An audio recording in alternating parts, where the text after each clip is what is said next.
नमस्कार दोस्तों।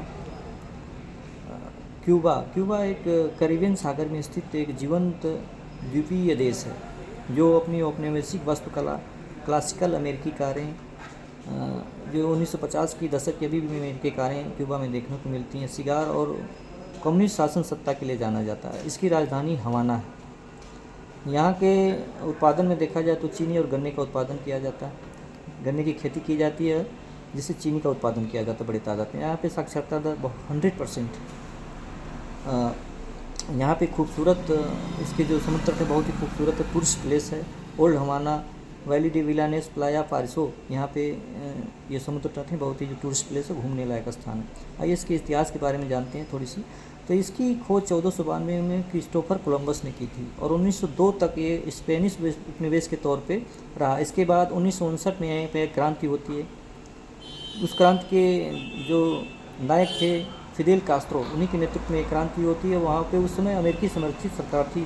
फिदेल कास्ट्रो ने उस सरकार को उखाड़ फेंका और 1959 में कम्युनिस्ट शासन सत्ता की स्थापना की, जिसको अमेरिका सोवियत संघ समर्थित सरकार के रूप में देखता है, इसलिए वो अपना उसको दुश्मन मानता है। उसकी दुश्मनी क्यूबा के साथ इसी तरह से बरकरार हुई कि सोवियत संघ समर्थित सरकार है। इसके बाद 1962 में सोवियत संघ ने वहाँ पे परमाणु मिसाइल स्थापित कर दी, जिसके बाद क्यूबा और अमेरिका के बीच में दुश्मनी अपनी चरमोत्कर्ष पर पहुँच गई। इसके बाद अमेरिका ने उसके ऊपर आर्थिक प्रतिबंध लगा दिए।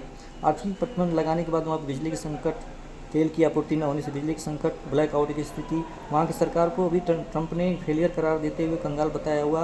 वहाँ पे आम जनमानस की स्वतंत्रता और मानवाधिकार को उल्लंघन करार देते हुए ही वहाँ पे उन्होंने अतिक्रमण की बात की है कि अपने वहाँ पे शासन सत्ता में अतिक्रमण करके वहाँ पे अधिग्रहण करके स्थापित करेंगे। तो ये था स्टेटमेंट जो कि अमेरिका द्वारा राष्ट्रपति ट्रंप के द्वारा दिया गया है।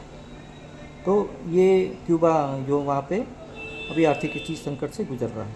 तो जब वहाँ पे 1962 में सोवियत संघ ने अपनी परमाणु मिसाइल स्थापित कर दी, तो सबसे वहाँ पे उनकी दुश्मनी अपने चरमोत्कर्ष पहुँच गई। वहाँ की भाषा स्पेनिश है। वहाँ की संस्कृति में फिर भी अफ्रीकी और अमेरिकी भाषा का प्रभुत्व देखने को मिलता है। तो ये क्यूबा है। क्यूबा के बारे में जो अभी थोड़ी सी मैंने जानकारी आपको बताई, इसलिए अमेरिका यहाँ पे विचलित है। वहाँ पे जहाँ पर भी अमेरिका को लगता कि वहाँ की सरकार हमारी बातें नहीं मान रही हैं, वो वहाँ पे लोकतंत्र और मानवाधिकार का हनन बताते हुए वहाँ पे आक्रमण कर देता है। चाहे अभी देखिए वेनेजुएला में हुआ, वेनेजुएला के निकोलस मादुरो को वहाँ की सरकार को के जो राष्ट्रपति थे निकोलस मादुरो, वहाँ की भाई इस तरह से एलिगेशन, इस तरह से आपत्तिजनक बयान देकर के उनको कैद कर लिया।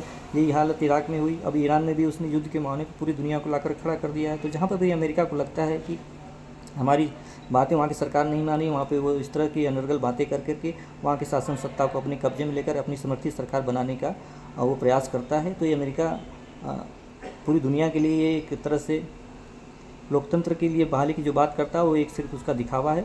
वो चाहता है कि हमारी समर्थित सरकार आए और हम जो कहें वो हमारी बात मानी जाए। तो ये है इस क्यूबा के बारे में जो स्टेटमेंट दिया था अमेरिका ने, उसके बारे में थोड़ी सी जानकारी। वहाँ पे बहुत खूबसूरत समुद्र तट हैं, वहाँ पे चीनी का उत्पादन होता है।